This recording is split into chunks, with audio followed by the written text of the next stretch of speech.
Magandang araw po.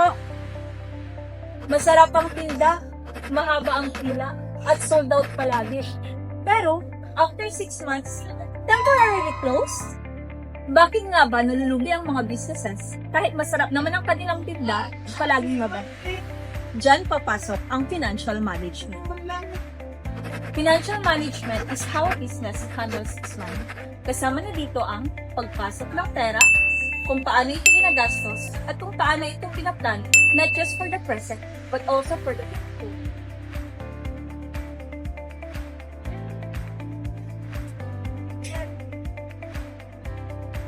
Always remember, ang financial management is hindi lang para sa mga malalaking companies. Mas importante pa nga ito sa mga small businesses eh. Unang dahilan ng pagkalit, wala silang record. Magkano na nga ba yung kita pahapon? 562 ba? Hala, hindi ko nalista.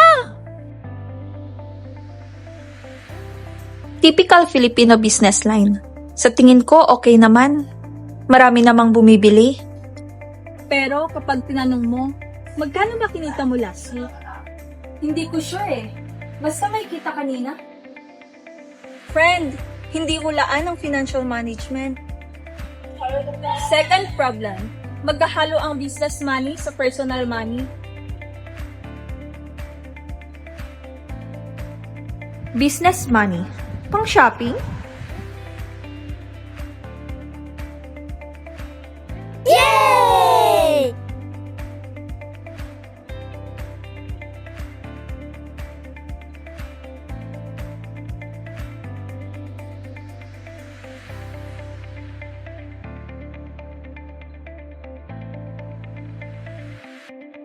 Business money.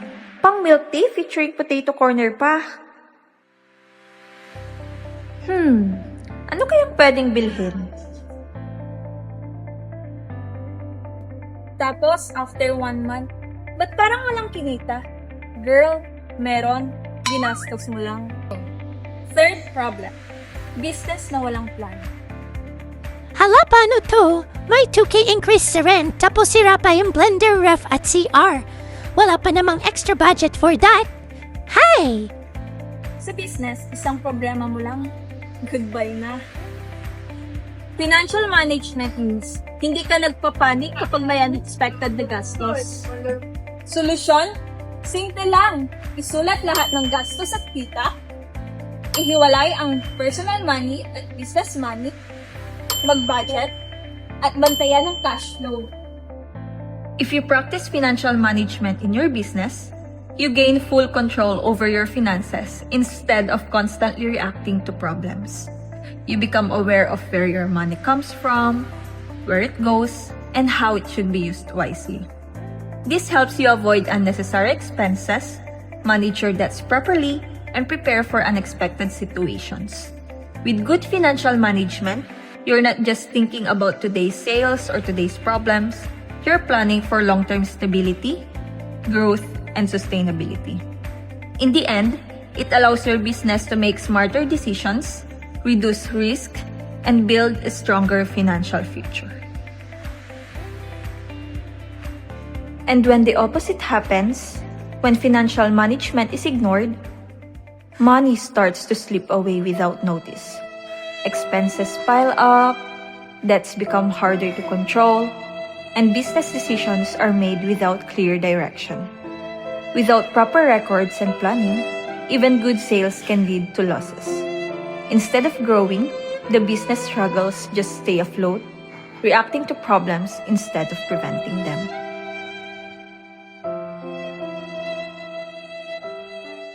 Sa business, hindi kailangan maging math genius. Kailangan mo lang maging honest sa pera. When you manage your finances well, you're not guessing. You're making decisions based on facts. It gives you confidence, control, and the ability to adjust when challenges come. Without it, even a business that earns well can fail. With it, even a small business has a better chance to stay strong and move forward. Maraming negosyo ang namamatay hindi dahil sa produkto, kundi sa kakulangan ng financial management. At the end of the day, financial management is about control, discipline, and responsibility. Start small, stay consistent, and remember, when you manage your finances well, you're not just surviving, you're building a better future.